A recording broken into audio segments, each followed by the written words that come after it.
여러분 안녕하십니까? 오신 여러분들을 진심으로 환영합니다.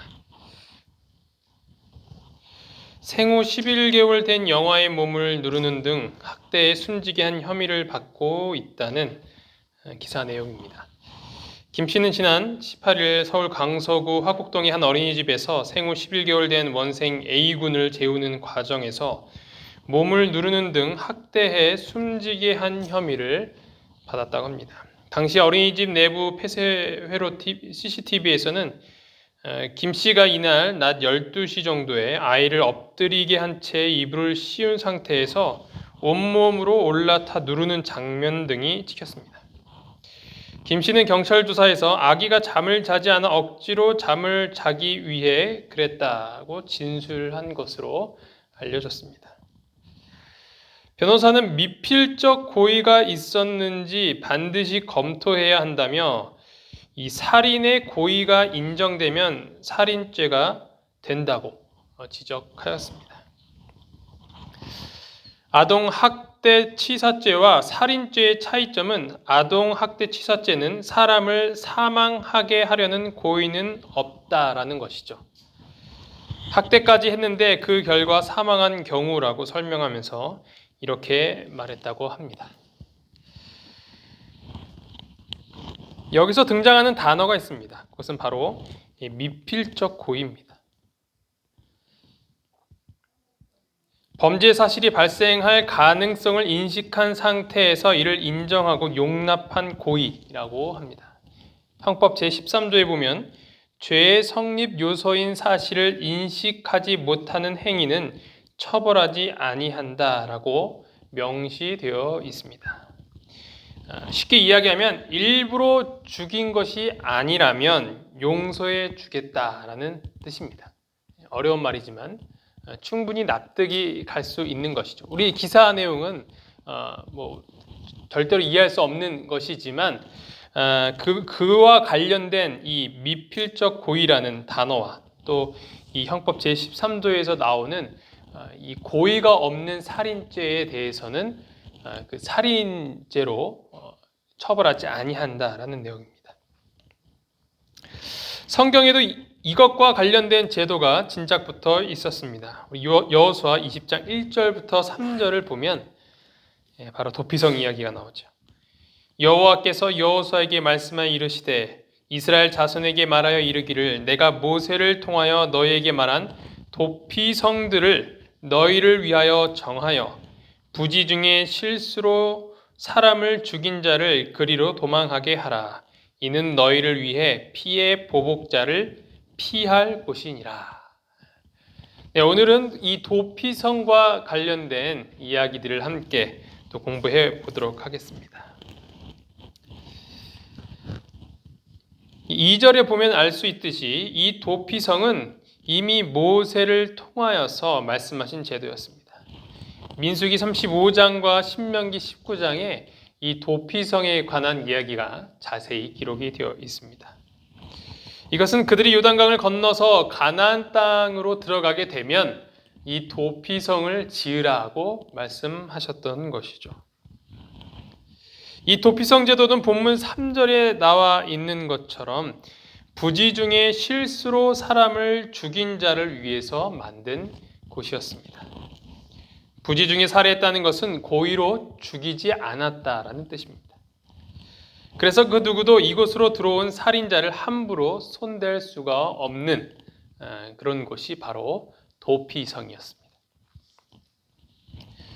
민수기 35장에 보면 이 고의로 죽인 예를 아주 구체적으로 설명을 하고 있는데요. 철연장으로 사람을 쳐 죽였을 때 사람을 죽일 만한 돌이나 나무 연장을 손에 들고 쳐 죽인 자, 미워하기 때문에 밀쳐 죽이거나 기회를 엿보다가 무엇을 던져 죽이거나 악의를 가지고 손으로 쳐 죽일 때를 이 고의로 죽였다라고 판단할 수 있는 그런 근거라고 아주 구체적으로 설명을 하고 있습니다.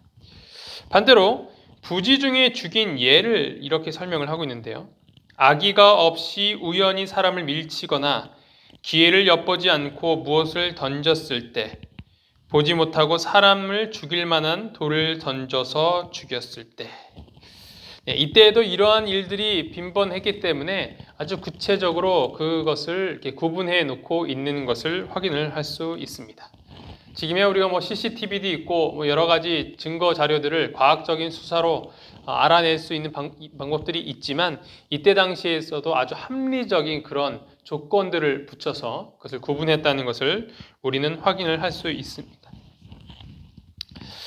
이 도피성의 위치를 보면요, 도피성이 이 사진에 나와 있는 것처럼 총 6군데 이렇게 있습니다.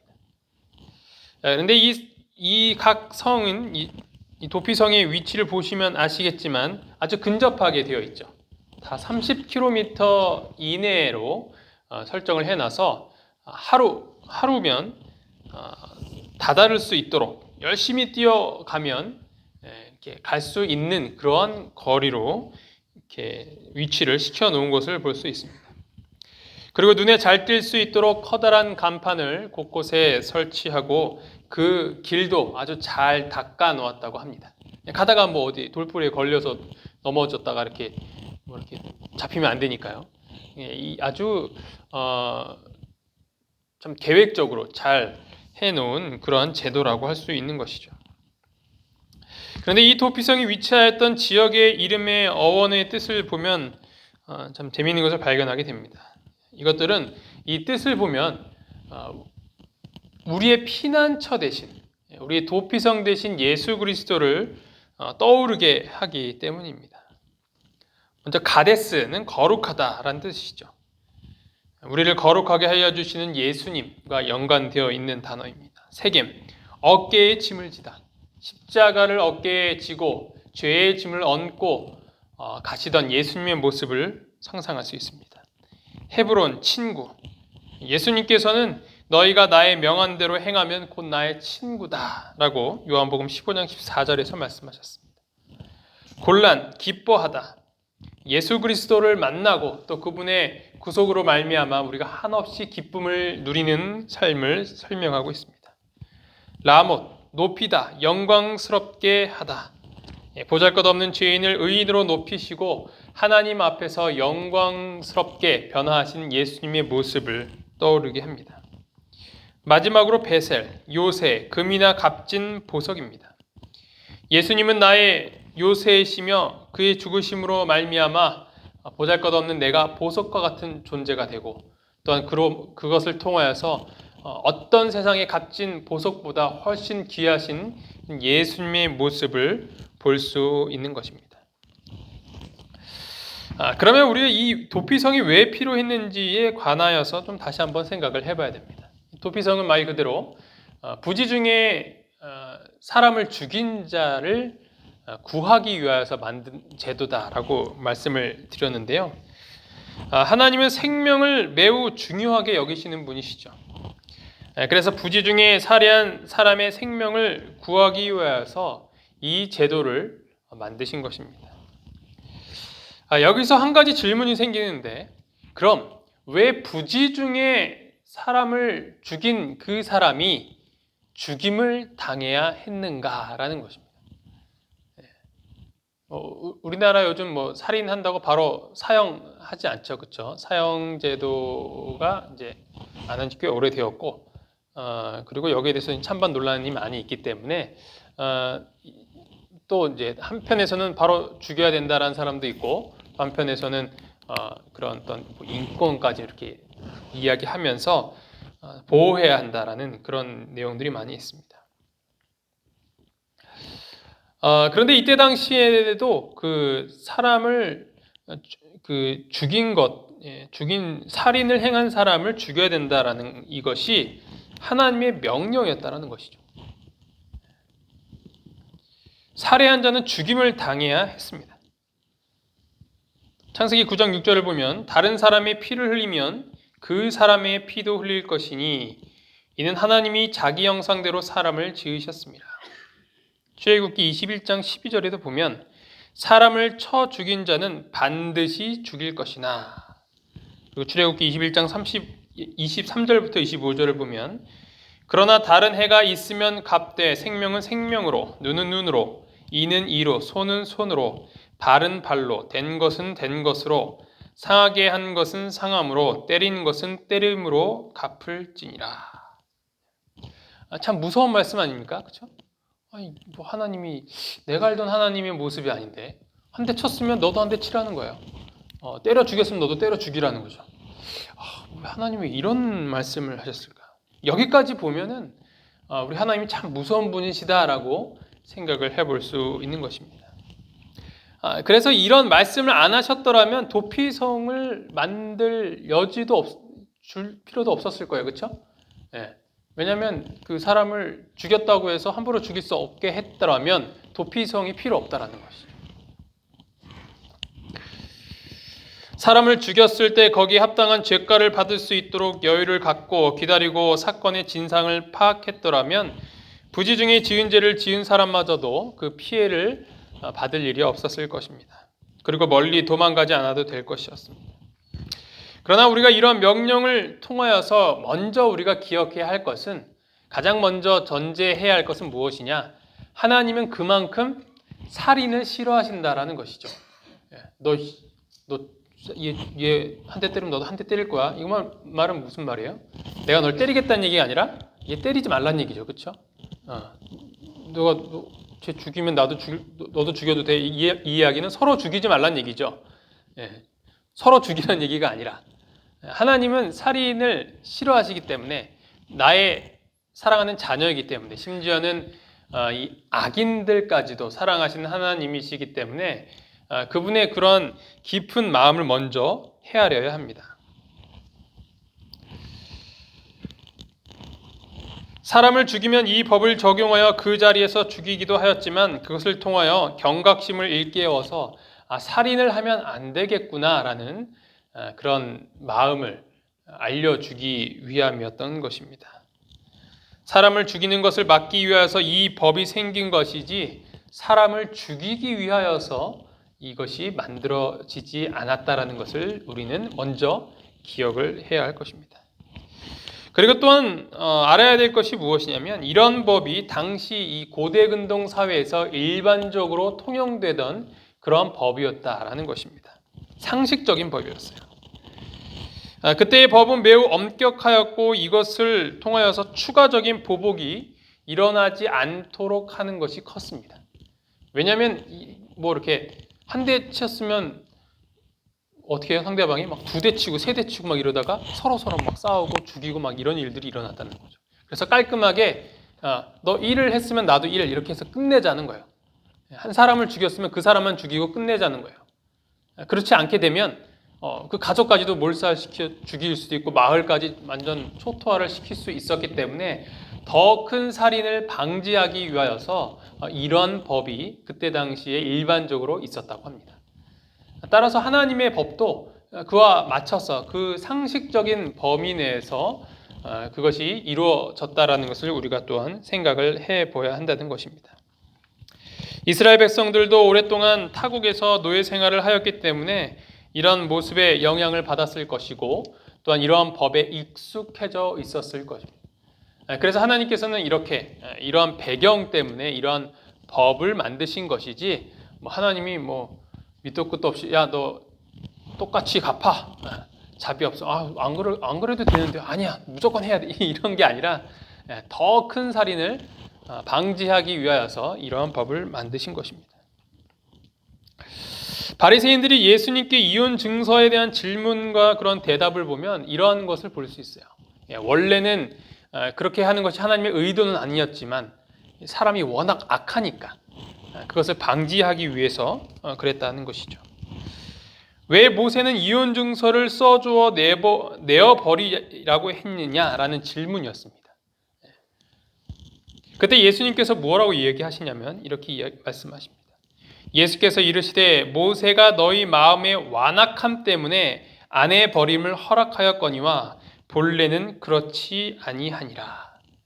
그러니까 하나님에게 있어서 이혼은 절대로 안 되지만 오히려 니네들이 워낙 나쁘게 굴고 하니까 차라리 이혼 증서를 써서 그 여자를 자유롭게 해주는 것이 그 여인에게 있어서 오히려 더 큰 자비가 될 수 있기 때문에 이렇게 했다라는 것이죠. 하지만 본래는 그렇지 않다라는 것이 하나님의 뜻인 것입니다. 마찬가지로 하나님께서 살인의 보복을 허용한 것은 그들의 악함 때문이었죠. 본래는 그렇지 않다는 겁니다. 본래는 하나님께서 그것을 원하지 않으시지만 니네들이 서로 또 때리고 죽이고 더 일이 커지니까 거기서까지만 끝내자라고 그때 당시에 상식적인 법 가운데서 이렇게 제정을 하셨다라는 것입니다. 그래서 예수님께서는 이 참 무시무시한 이 구약 성경의 이 법에 대해서 다시 말씀하시는 것이죠. 마태복음 5장 38절 39절을 보면 또 눈은 눈으로 이는 이로 갚으라 하였다는 것을 너희가 들었으나 나는 너에게 이르노니 악한 자를 대적하지 말라. 누구든지 내 오른편 뺨을 치거든 왼편도 돌려대며. 예수님의 이 말씀이 이러한 배경에서 나왔다는 것이죠. 거기엔 무슨 내용이 함축되어 있는 거예요? 본래는 그렇지 않다라는 말씀입니다. 따라서 이러한 법은 최선의 법이 아니라 당시 여러 가지 상황과 정황 가운데에서 어쩔 수 없이 제정될 수밖에 없는 그런 법이었다는 것이죠. 생명을 존중히 여기시는 하나님께서 더 이상 살인이 발생하지 않도록 하기 위해서 만들어 놓으신 최선의 법의 내용이었다라는 것입니다. 그래서 이러한 하나님께서 도피성 제도를 만들어 놓으신 것은 참 당연한 것입니다. 살인하지 말라고 만들어 놓았는데 이제는 살인의 보복을 위해서 아무런 양심의 가책 없이 그냥 서로 죽이는 거예요. 그러니까 원래는 살인하지 않기 위해서 그냥 죽였으면 너도 죽여 이렇게 했는데 하나님 이렇게 하라고 했어 하니까 막 거리낌 없이 막 죽이는 거예요. 부지 중에 죽였는데 그거 뭐 진짜로 고의가 있었는지 아니면은 고의가 없었는지 이것을 판단할 겨를도 없이 그냥 바로 죽여버리는 겁니다.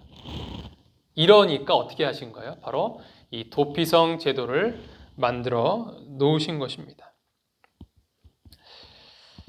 아무리 엄격하고 공정한 법을 만들어 놓는다고 하여도 그것을 또한 악용하고 왜곡시키는 자들이 바로 우리 같은 죄인들이라는 것이죠. 좋네요.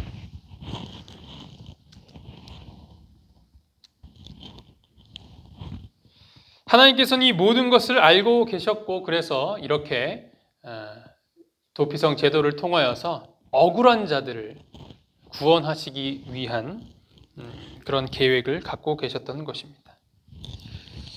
이 도피성으로 도망쳐오는 사람은 억울한 사람이었습니다. 사람들이 악해서 만들어 놓은 법 때문에 선량한 사람까지 피해를 보게 되는 것이죠. 내가 실수로 죽였는데 야 하나님이 너 죽이래 이러면서 바로 달려오는데 어떻게 합니까? 도망가야죠. 도망가서 어디로 가야 된다는 거예요? 도피성으로 가야 한다는 것입니다. 이곳에는 아마 이런 사람이 왔을 것입니다. 열심히 일한 목수가 있었습니다. 그는 생활이 어려웠지만 열심히 일하여서 생기를 유지하였던 자였습니다. 그는 너무 성실하게 일하였기 때문에 그를 고용한 고용주는 그를 상당히 아꼈습니다. 하지만 그 모습을 보던 주위의 불성실한 일꾼들은 시기를 하였고 나쁜 계략을 꾸미게 됩니다. 바로 그의 도끼를 헐겁게 하여 일을 망치도록 하는 것이었습니다. 그런데 참 안타깝게도 있는 힘껏 나무를 내려친다는 것이 그만 도끼가 빠져서 이 주인의 아내, 사모님의 목을 쳐버린 것입니다. 지어낸 이야기입니다. 너무 감정이입 하지 마세요. 그것은 어디까지나 실수였고 부지 중에 저지른 죄였습니다. 그러나 그것을 계획했던 자들은 옳거니 더 잘됐다 하면서 이 주인에게 충동질을 하는 것입니다. 저런 자는 죽여야 된다고 말이죠. 하나님이 죽이라고 했다고 말이죠. 그를 잘 아는 사람이라면 자초지종을 듣고 시간을 두어 기다렸다면 진실은 밝혀질 수 있었겠지만 그런 여유는 없었습니다. 왜냐하면 그 당시 법에 의하면 그는 반드시 죽임을 당해야 했기 때문이죠. 그는 억울하게 죽임을 당해야 할 운명이 되었던 것입니다. 그런 와중에 그의 마음 가운데 스치는 한 곳이 있었으니 그곳이 바로 도피성이었습니다. 그는 잠시도 꿈을 거릴 시간이 없었습니다. 그의 뒤에는 이미 그를 죽이기 위하여 따라오는 사람들이 있었습니다.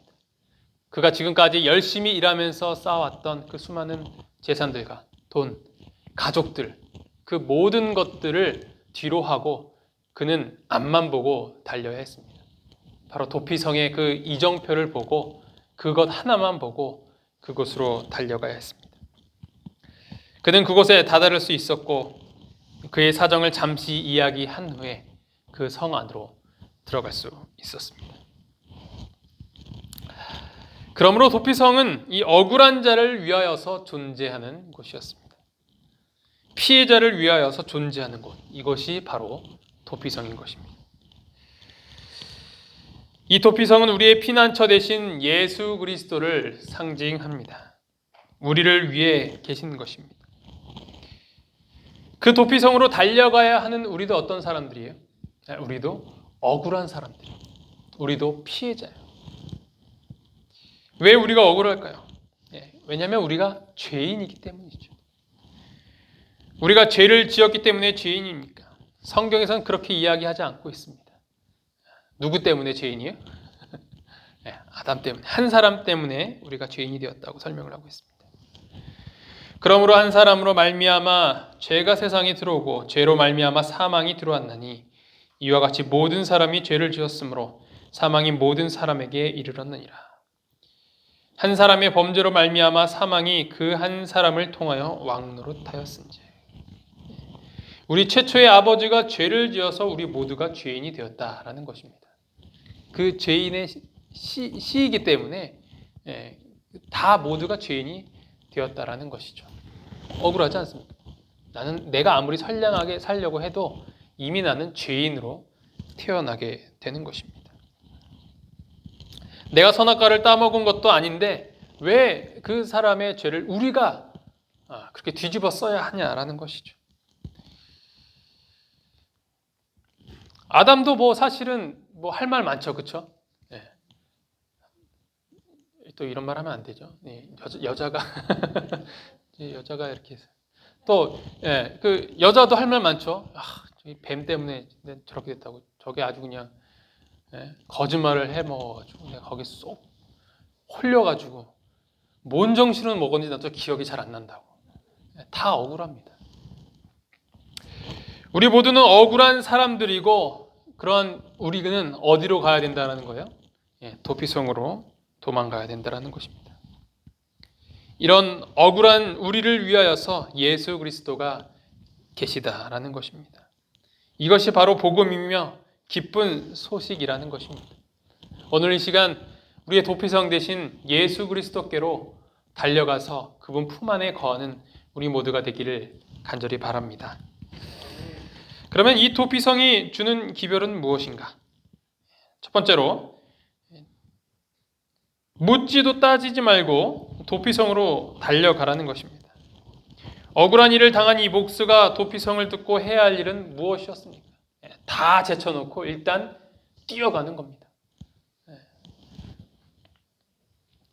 잠시라도 지체하면 그 즉시 죽임을 당할 수 있었기 때문에 그런 억울한 가운데 많은 질문들이 생길 수 있었겠지만 그런 이해되지 않는 상황 가운데서 그가 선택해야 하는 그것은 무엇이었냐? 바로 도피성을 향해 달려가는 것이었습니다.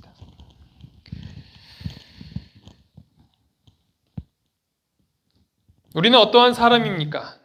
그 도피성의 기별을 받자마자 바로 이 도피성으로 달려온 사람들이 아닙니까? 우리가 예수님의 도피성에 들어오기 위해서 포기한 것들이 얼마나 참 많이 있습니까? 당시에는 갈등이 되었을 거라고 생각합니다. 그 갈등이 올무가 되어서 어쩌면 들어오기를 거절할 수도 있었던 그런 상황이었을 것입니다. 하지만 결심하고 이 도피성에 들어와 보니 여러분 어떠십니까? 잘 왔습니까? 네, 잘 왔습니다. 좀 아까운 것들이 좀 있지만 우리가 생명을 얻은 거에 비하면 그렇죠? 무슨 이렇게 고민할 것이 아니라는 것이죠. 마태복음 16장 26절을 보면 사람이 만일 온 천하를 얻고도 제 목숨을 잃으면 무엇이 유익하리요? 사람이 무엇을 주고 제 목숨과 바꾸겠느냐. 목숨이 중요하다라는 것입니다. 우리의 영생을 얻었는데 더 이상 무엇이 더 아깝고 그렇겠습니까? 잘 들어오셨습니다. 이곳에 오신 여러분들을 진심으로 환영합니다. 우리 모두 이 억울함을 하나님께서 다 풀어주실 것이라고 믿습니다. 두 번째로는 도피성에서 나오지 말라라는 것입니다. 도피성에 피신하여 간신히 목숨을 부지한 자는 회중들로부터 재판을 받기 전까지 절대로 나와서는 안 되었습니다. 그리고 그는 당시 대제사장이 죽은 뒤에야 그의 땅으로 돌아갈 수 있었습니다. 여호수아 20장 6절을 보면 그 살인자는 회중 앞에 서서 재판을 받기까지 또는 그 당시 대제사장이 죽기까지 그 성읍에 거주하다가 그 후에 그 살인자는 그 성읍 곧 자기가 도망하여 나온 자기 성읍 자기 집으로 돌아갈지니라 하라 하시니라. 만약에 이 도피성으로 도망갔던 사람이 잠깐 볼 일이 있어서 그렇죠?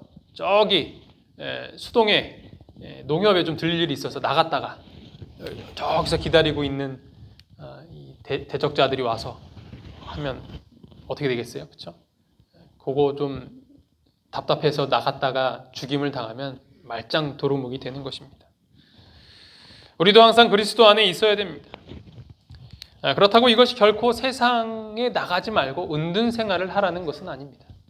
우리가 항상 예수님 안에 그런 거하는 삶을 통하여서 세상의 빛과 소금의 역할을 하라는 것이죠. 맛을 잃은 소금이 되지 말라는 것입니다. 우리는 항상 예수님 안에 거해서 조금이라도 답답하다고 해서 이렇게 나가지 마시고 지금 코로나로 나가지 말라는 얘기 같죠? 이 예수님 안에 거할 수 있는 우리 모두가 되기를 간절히 바랍니다. 자, 세 번째로는 도피성 밖을 생각하라는 것이죠. 여기서 우리가 돌아봐야 할 사람들이 있습니다. 그들이 누군가 하면 이 도피성 밖에 있는 사람입니다. 아직까지도 그들이 억울한지 죽임을 당하는 그러한 위험 가운데 있는지 없는지도 깨닫지 못하는 그 도피성 밖에 있는 자들을 우리는 또한 생각을 해야 할 것입니다. 그들이 이 도피성 안으로 들어올 수 있도록 우리는 극진한 노력을 해야 할 것입니다. 이 병원에 많은 영혼들이 이 도피성으로 이곳으로 왔습니다. 하지만 이곳은 그들에게 있어서 어쩌면 육적인 도피성만으로 생각하고 왔을 것입니다.